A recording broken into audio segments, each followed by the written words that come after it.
ಪದ್ಮ, ಹೋಗೋ ಪದ್ಮ. ಏನಮ್ಮ ಸಮಯ ಆಗ್ಲೇ ಮಧ್ಯಾಹ್ನ 12 ಆಗ್ತಾ ಬಂತು, ಇನ್ನೂವರೆಗೂ ನಿನ್ನ ಪ್ರಿಯಕರ ಸಂದೇಶ ಬರಲೇ ಇಲ್ಲ. ನೋಡಿದ್ಯಾನಮ್ಮ ಈಗಿನ ಕಾಲದ ಗಂಡುಗಳು, ಹೆಣ್ಣು ಯಾವಾಗಲೂ ತನ್ನ ಭವಿಷ್ಯದ ಬಗ್ಗೆ ತಾಳ್ಮೆಯಿಂದ ವಿಚಾರ ಮಾಡಬೇಕು. ಅಪ್ಪ, ನಾನು ಎಂತೆಂಥವ್ರನ್ನ ಪ್ರೀತಿ ಮಾಡಿಲ್ಲಪ್ಪ. ಶಾಂತೇಶನಿಗೆ ನಾನಂದ್ರೆ ಪಂಚ ಪ್ರಾಣ, ಅಷ್ಟೊಂದು ಪ್ರೀತಿ ಮಾಡ್ತಾರೆ ನನ್ನನ್ನ. ನೋಡಮ್ಮ, ಈಗಿನ ಕಲಿಯುಗ ತುಂಬಾ ಕೆಟ್ಟು ನಿಂತಿದೆ. ಯಾಕಂದ್ರೆ ಈಗಿನ ದಿನನಿತ್ಯ ನಾವು ಎಷ್ಟೋ ಹೆಣ್ಣುಗಳ ಬಾಳು ಹಾಳಾಗ್ತಿರೋದನ್ನು ಕಣ್ಣಾರೆ ನೋಡ್ತಿದ್ದೀವಿ, ಪೇಪರ್ನಲ್ಲಿ ಓದ್ತಾ ಇದ್ದೀವಿ. ಅಷ್ಟೇ ಯಾಕೆ, ಇಂಥ ಎಷ್ಟೋ ಕೇಸುಗಳನ್ನ ನಾನು ಹ್ಯಾಂಡಲ್ ಮಾಡಿದ್ದೇನೆ. ನೋಡಮ್ಮ, ಅದೇನೇ ಇರಲಿ, ಸಂದೇಶ್ ನನ್ನ ಪರೀಕ್ಷೆಯಲ್ಲಿ ಪಾಸ್ ಆದ್ರೆ ಮಾತ್ರ ಮುಂದೆ ನಿಮ್ಮಿಬ್ಬರ ಮದುವೆ ವಿಚಾರ.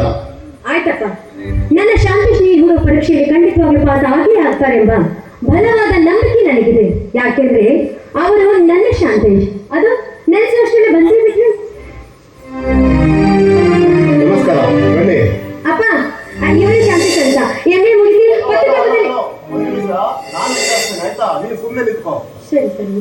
ನೋಡಿ ಸಂದೇಶ್, ನಿಮ್ಮ ಬಗ್ಗೆ ನಾನು ತುಂಬಾ ಕೇಳಿದ್ದೇನೆ. ನೀವೊಬ್ಬರು ಸಾಹಿತ್ಯಗಾರ, ಪ್ರೆಸ್ ರಿಪೋರ್ಟರ್ ಅಂತ. ಹಾಗೆ ಪ್ರತಿದಿನ ಪೇಪರ್ನಲ್ಲಿ ನಿಮ್ಮ ಕತೆ, ಕವನ, ವಾಸ್ತವಿಕ ವಿಷಯಗಳನ್ನು ಓದಿ ತುಂಬಾ ಮೆಚ್ಚಿಕೊಂಡಿದ್ದೇನೆ.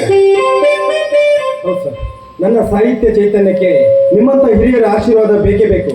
ಅದಿರಲಿ, ನನ್ನನ್ನು ಕರೆಸಿದ ಕಾರಣ ಏನು ಅಂತ ಕೇಳ್ಬೋದಾ? ಕಾರಣ ಹೇಳ್ತೇನೆ, ಆದ್ರೆ ನಾನು ಕೇಳೋ ಪ್ರಶ್ನೆಗೆ ನಿಮ್ಮಿಂದ ಸರಿಯಾದ ಉತ್ತರ ಬರಬೇಕು. ಹಾಗೆ ನನ್ನ ಮಗಳು ನಿಮ್ಮನ್ನ ತುಂಬಾ ಪ್ರೀತಿಸ್ತಿದ್ದಾಳಂತೆ, ನೀವು ಕೂಡ ಅವಳನ್ನ ಪ್ರೀತಿಸ್ತಿದ್ದೀರ ಅಂತ ಅವಳೇ ಹೇಳ್ತಿದ್ದಾಳೆ. ಅದಕ್ಕೆ ಒಂದು ಪ್ರಸ್ತಾವನೆ ಬೇಕಲ್ವೇ? ಅಂದ್ರೆ ನನಗೇನು ಅರ್ಥ ಆಗ್ತಾ ಇಲ್ಲ. ಅರ್ಥವಿಷ್ಟೇ, ನಮ್ಮ ಯೋಗ್ಯತೆಗೆ ಅನುಸಾರವಾಗಿ ನಿಮ್ಮ ಅಂತಸ್ತಿನ ಬಗ್ಗೆ ವಿಚಾರಿಸಿದೆ. ಹಾಗೆ ನಿನ್ನ ತಂದೆ ತಾಯಿ ಇದ್ದಾರೆ? ಸರ್, ನನಗೆ ತಂದೆ ತಾಯಿ ಇಬ್ಬರೂ ಇಲ್ಲ, ಒಬ್ಬಳೇ ಒಬ್ಳು ತಂಗಿ ಇದ್ದಾಳೆ. ಹೋಗ್ಲಿ ಬಿಡಿ, ತಮ್ಮ ಅಂತ ಹೇಳ್ಕೊಳಕ್ಕೆ ಯಾವ್ದಾದ್ರು ಒಂದು ಬಂಗ್ಲೆ, ಕಾರು, ಹೊಲ ಏನೋ ಸರ್, ಇದೇನು ನೀವು ನನ್ನನ್ನು ಹಾಸ್ಯ ಮಾಡ್ತಿಲ್ಲ ತಾನೆ? ಇಲ್ಲ ಇಲ್ಲ ಸಂತೇಶ್, ನಿಮ್ಮನ್ನ ಹಾಸ್ಯ ಮಾಡ್ತಾ ಇಲ್ಲ, ನಿಮ್ಮನ್ನ ಪರೀಕ್ಷೆ ಮಾಡ್ತಾ ಇದ್ದೇನೆ. ಹೋಗ್ಲಿ ಬಿಡಿ, ಕಾಯಂ ಖಾತೆಯಲ್ಲಿ ಸರ್ಕಾರಿ ನೌಕರಿ ಏನಾದ್ರೂ ಇದೆಯಾ? ಇಲ್ಲ, ಸರ್ಕಾರಿ ನೌಕರಿಗಾಗಿ ಸಾಕಷ್ಟು ಹೊರದಾಡ್ತೀನಿ. ಆದರೆ ಈಗಿರುವ ನಾನು ಖಾಸಗಿ ನೌಕರಿಯಲ್ಲಿ ತೃಪ್ತಿಯಾಗುವಷ್ಟು ಸಂಬಳ ದೊರೆಯುತ್ತೆ ಸರ್. ಅಂತೂ ನಾನು ಕೇಳಿದ ಪ್ರಶ್ನೆಗೆ ಸರಿಯಾದ ಉತ್ತರ ಸಿಗ್ತಾ ಇಲ್ಲ. ಮಿಸ್ಟರ್ ಸಂತೇಶ್, ನಿಮ್ಮ ತಿಳುವಳಿಕೆಯ ಪ್ರಕಾರ ತಿಪ್ಪೆಯಲ್ಲಿ ಮಲಗಿರುವ ನಾಯಿಯನ್ನು ಉಪ್ಪರಿಗೆ ಮೇಲೆ ಕೂಡಿಸಿದರೆ ಅದು ಶೋಭೆ ತರುವುದೇ? ಅಪ್ಪ, ಏನ್ ಮಾತಾಡ್ತಿದ್ದೀರಿ ನೀವು? ಸುಮ್ಮನೆರಮ್ಮ, ನಾನು ಸಂತೇಶನ ಕೇಳ್ತಾ ಇದ್ದೇನೆ. ಯಾಕೆ ಸಂತೇಶ್ ಸುಮ್ಮನಾಗ್ಬಿಟ್ರೆ? ಅಂದ್ರೆ ನೀವು ನನ್ನ ಘನತೆಯ ಬಗ್ಗೆ ಅಳತೆ ಮಾಡಲು ಇಲ್ಲಿಗೆ ಕರೆಸಿದ ಅಂತ ಕಾಣಿಸುತ್ತೆ. ನೋಡಿ ಸರ್, ಈ ಮಾತನ್ನ ನೀವು ಕೇಳಿದಿರಂತ ನಾನು ಸುಮ್ಮನೆ ಇದ್ದೀನಿ. ಬೇರೆ ಯಾರಾದರೂ ಕೇಳಿದ್ರೆ ತಕ್ಕ ಉತ್ತರ ಕೊಡ್ತಾ ಇದ್ದೀನಿ. ಒಬ್ಬ ಮುಖ್ಯ ನ್ಯಾಯಾಧೀಶರಾಗಿ ಸೇವೆ ಸಲ್ಲಿಸಿದ್ದೀನಿ. ಮನೆಗೆ ಬಂದ ಅತಿಥಿನ ಈ ರೀತಿ ಅವಮಾನ ಮಾಡೋದು ಸರಿಯಾಗುವ ತಪ್ಪು ಅಂತ ನಿಮ್ಮ ಮನಸ್ಸಾಕ್ಷಿಯನ್ನು ಅರ್ಥ ಮಾಡ್ಕೊಳ್ಳಿ, ಆಗ ನಿಮಗೆ ಅರ್ಥ ಆಗುತ್ತೆ. ಹೌದಪ್ಪ, ಶಾಂತೇಶ್ ಹೇಳೋ ಮಾತಿನಲ್ಲಿ 100% ಸತ್ಯವಿದೆ. ನಾನು ಕರೆಸಿದವರಿಗೆ ಈ ರೀತಿ ಅವಮಾನ ಮಾಡ್ತೀನಿ ಅಂತ ನಾನು ಕನಸಿನಲ್ಲೂ ತಿಳಿದಿರಲಿಲ್ಲ. ನಾನು ಕರೆಸಿ ದೊಡ್ಡ ತಪ್ಪಾಯ್ತು. ಇಷ್ಟಕ್ಕೆ ಕೋಪಿಸ್ಕೊಂಡ್ರೆ ಹೇಗೆ? ನೋಡಮ್ಮ, ಈಗಲಾದ್ರೂ ನಿಮ್ಮಿಬ್ಬರಿಗೂ ಅರ್ಥವಾಯ್ತಾ? ಕಾಗಿಗೂ ಕೋಗಿಲೆಗೂ ಏನು ವ್ಯತ್ಯಾಸ ಅಂತ? ನೋಡಿ ಸರ್, ನಿಮ್ಮ ಆಸ್ತಿ, ಅಂತಸ್ತು, ಕಾರು, ಬಂಗಲೆ ನೀವೇ ಇಟ್ಕೊಳ್ಳಿ. ನಾನು ಪದ್ಮಳನ್ನು ಪ್ರೀತಿಸಿದ್ದು ನಿಮ್ಮ ಆಸ್ತಿ ಅಂತಸ್ತು ಒಪ್ಪಲಿಸೋದಕ್ಕಾಗಿ ಅಲ್ಲ. ನನ್ನ ಮತ್ತು ಅವಳ ಹೃದಯದಲ್ಲಿ ನೆಲೆಸಿರುವ ಪವಿತ್ರ ಪ್ರೇಮ ನಮಗೆ. ಹೌದಪ್ಪ, ಹೌದು. ಶಾಂತೇಶ್ ಮಾತು 100% ಸತ್ಯ. ಅವರು ಹಣದಲ್ಲಿ ಬಡವರಾಗಿರ್ಬೋದು, ಗುಣದಲ್ಲಿ ಶ್ರೀಮಂತರಾಗಿದ್ದಾರೆ. ನಾನು ಪ್ರೀತಿಸಿದ ವ್ಯಕ್ತಿಯನ್ನು ಮನೆಯಲ್ಲಿ ಈ ರೀತಿ ಅವಮಾನ ಮಾಡ್ತೀರಂತ ನಾನು ಕನಸಿನಲ್ಲೂ ತಿಳಿದಿರಲಿಲ್ಲ. ಸರ್, ಏನಂದ್ರೆ ನೀವು ಕಾಗೆ ಕೋಗಿಲೆಗಳ ಮಧುರ ಬಾಂಧವ್ಯ ನೀವಿನ್ನೂ ಸರಿಯಾಗಿ ಅರ್ಥ ಮಾಡ್ಕೊಂಡಿಲ್ಲ.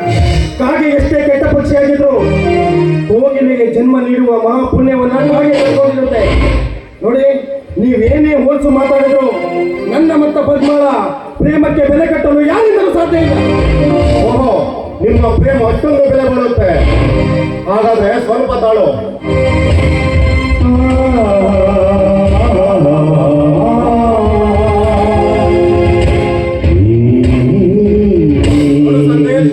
ಇದರಲ್ಲಿ ನೀನು ದುಡಿದು ಬೆಳೆಸಲಾರದಷ್ಟು ಹಣ ತುಂಬಿದ್ದೇನೆ.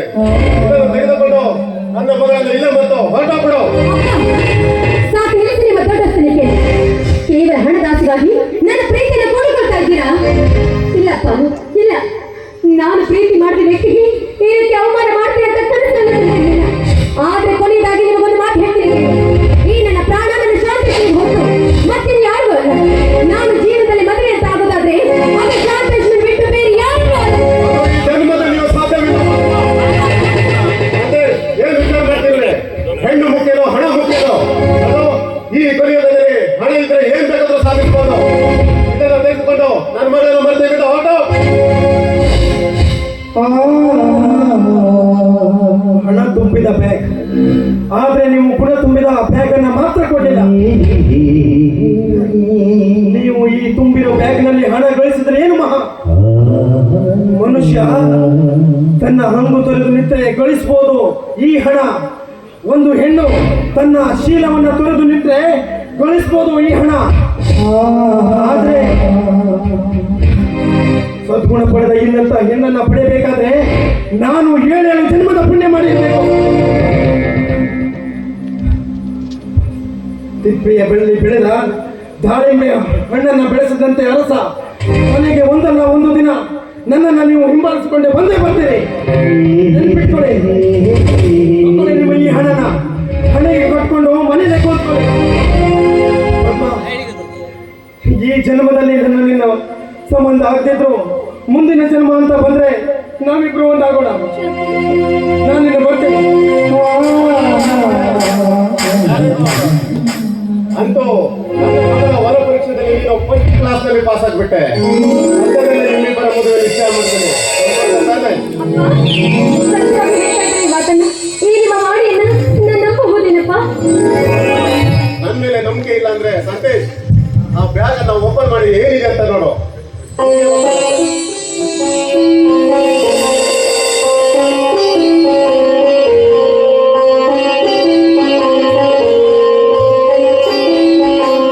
ಇದೇನಿದು? ಸೀರೆ, ಬಳೆ, ಹೂವು? ಹೌದು ಕಣ, ಇದು ಮುತ್ತೈದೆಯ ಸೌಭಾಗ್ಯದ ಸೂಚಕ.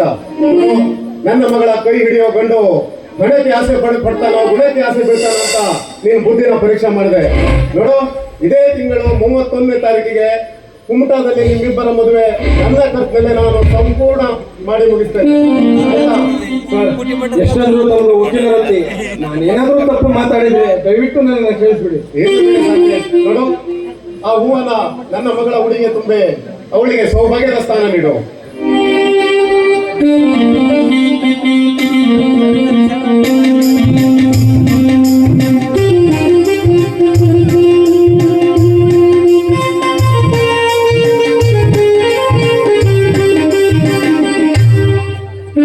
ಮನಸ್ಸಿಗೆ ತುಂಬಾ ಸಂತೋಷವಾಯ್ತು. ನೋಡಮ್ಮ, ನನ್ಗೆ ಸ್ವಲ್ಪ ಪೇಟೆಲ್ ಕೆಲಸ ಇದೆ, ನಾನು ಹೋಗಿ ಬರ್ತೀನಿ. ನೋಡು, ಸಂತೋಷಿಗೆ ಕಾಫಿ ಮಾಡ್ಕೊಡ್ತೀಯೋ ಶರ್ಬತ್ ಮಾಡ್ಕೊಡ್ತೀಯೋ ನೋಡು, ತುಂಬಾ ಹೇರ್ಕೊಂಡಿದ್ದಾನೆ.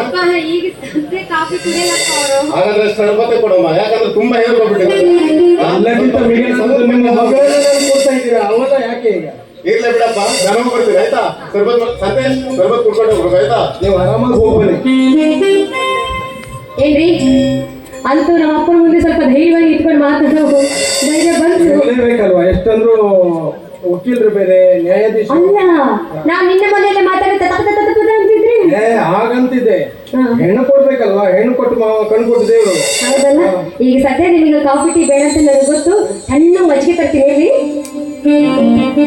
ನನಗೆ ಈಗ ಏನೂ ಬೇಡ, ಮತ್ತೆ ನೀನು ಬೇಕು. ಸದ್ಯ ಮದುವೆ ಆಗುತ್ತೆ, ಮದುವೆ ಆದ್ರೂ ನಿಮ್ಮ ತಂದೆಯವರು ಲೈಸೆನ್ಸ್ ಕೊಟ್ಟಾಯ್ತಲ್ಲ, ಇನ್ನು ಕೊಳ್ಳಿ ಲೈಸೆನ್ಸ್ ಬಂದಿಲ್ಲ. ಅದು ಆಮೇಲೆ ಹೇಗೆ ಟೆಂಪ್ರವರಿ ಟೆಂಪ್ರವರಿ